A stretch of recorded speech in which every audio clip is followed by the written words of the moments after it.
Hello, my name is Ari Waldman. This is my video parsha, day 44. I'm going to be practicing pausing. I'm a person who stutters. It is Thursday, December 3rd, 2020, the 17th of Cheshvan. Without further ado, Parshat Vayishlach, the fifth reading. This is a long one.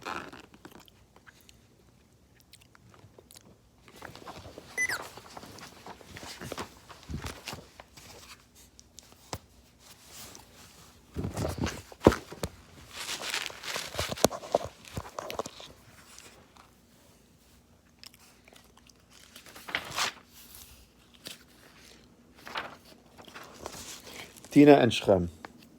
Dinah, Leah's daughter, whom she had borne to Yaakov, went out to observe the daughters of the land.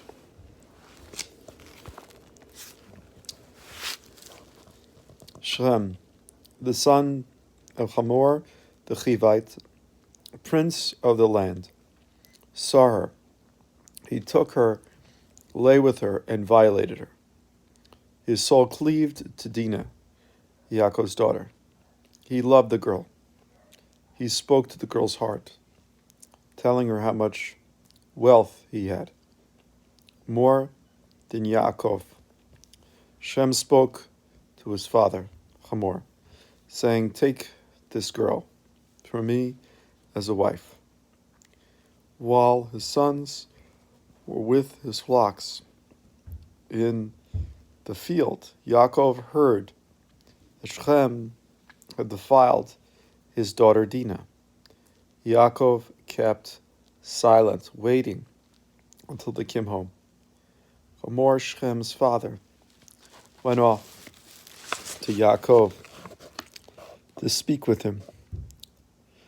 When they heard the news, Yaakov's sons came home from the field.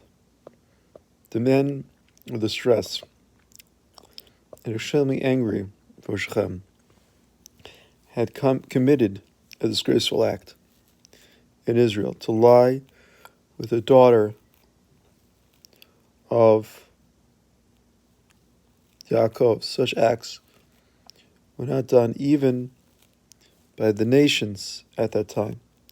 Hamor spoke with them, saying, "My son Shechem's soul yearns for your daughter.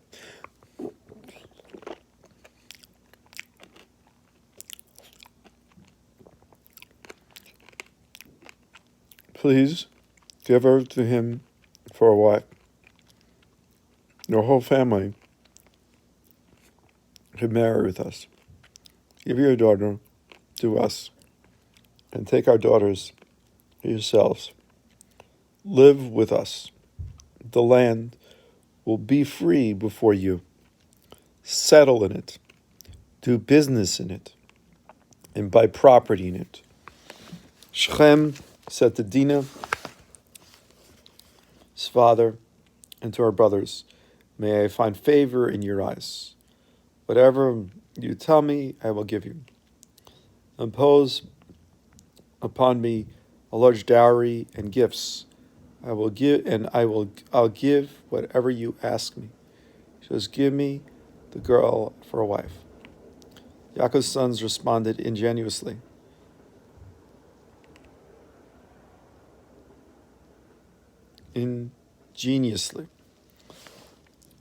to Shechem and his father Hamor, and they spoke up. The response was not dishonest. One considers that he defiled their sister Dinah, and said to them, "We are unable to do this thing, to give our sister to a man who has foreskin. As to us, it's a blemish of disqualification. We will send to you, however, with this one condition: if you will be like this, to have all your males circumcised, then we will give you our daughters." and we will take your daughters for ourselves. We will live with you and become one people. But if you do not listen to us to be circumcised, we'll take our daughter and go. Hamor and Shem, Hamor's son, were pleased with their words. The young man did not delay carrying out the matter, because he desired Yaakov's daughter, who was the most honored of all the father's household. Hamor, son Shem, came to the gate of the city, spoke to their city, saying, "These men are peaceful and sincere with us. They're going to live in the land and do business in it.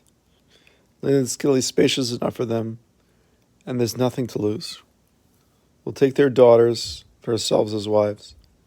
We'll give them our daughters.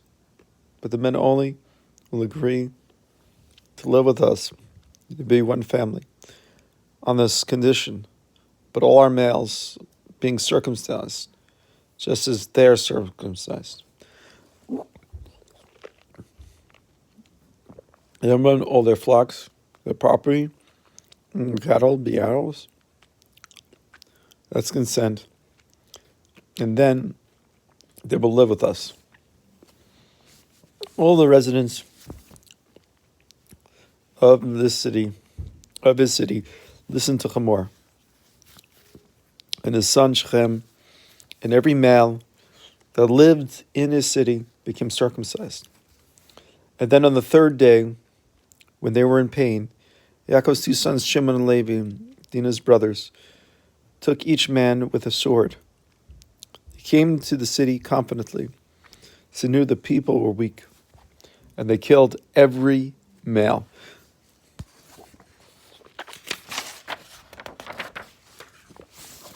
They killed Hamor, his son Shechem, with a sword. They took Dinah out of Shechem's house and left. Yaakov's sons came to strip the corpses of their possessions. They plundered the city. They had defiled their sister.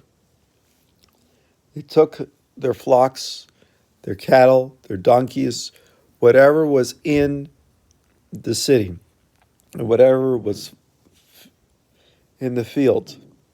They captured and plundered all their wealth, all their infants, their wives, and everything that was in the house.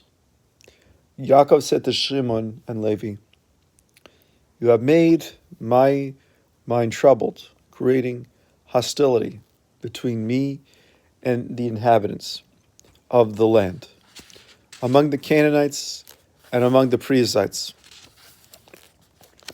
I have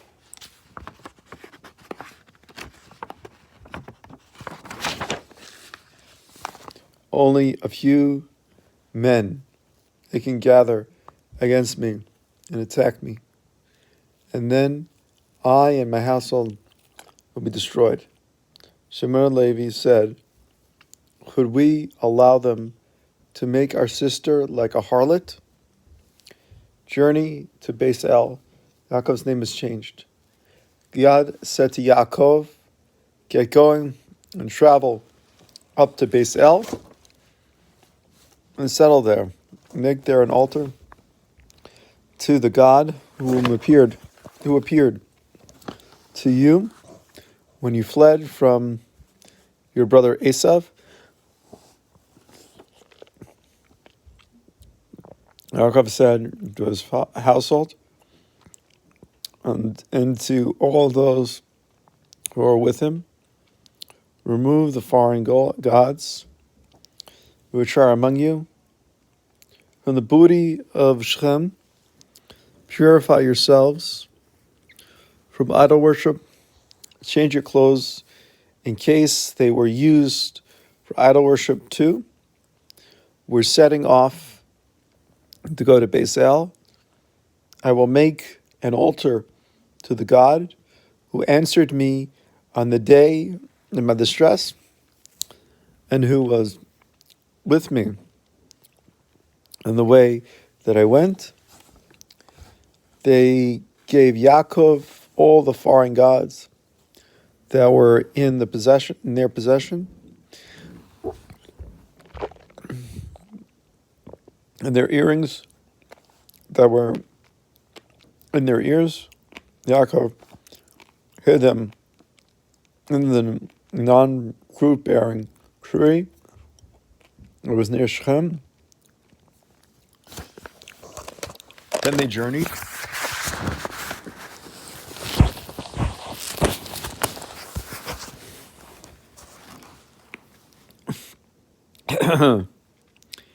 The fear of God was upon the cities that were around them, and they did not pursue the children of Yaakov. Yaakov came to Luz, which is in Beis El, that is in the land of Canaan. Both he and all the people who were with him. He built an altar there, and he called the place, God is in Beis El, for God was revealed to him there when he was fleeing from his brother. Rivka's nurse Devorah, who had come to fetch Yaakov from Lavan's house, died.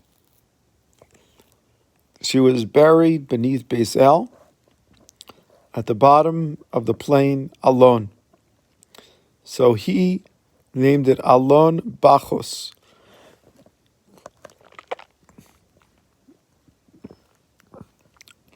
God appeared again to Yaakov in the same location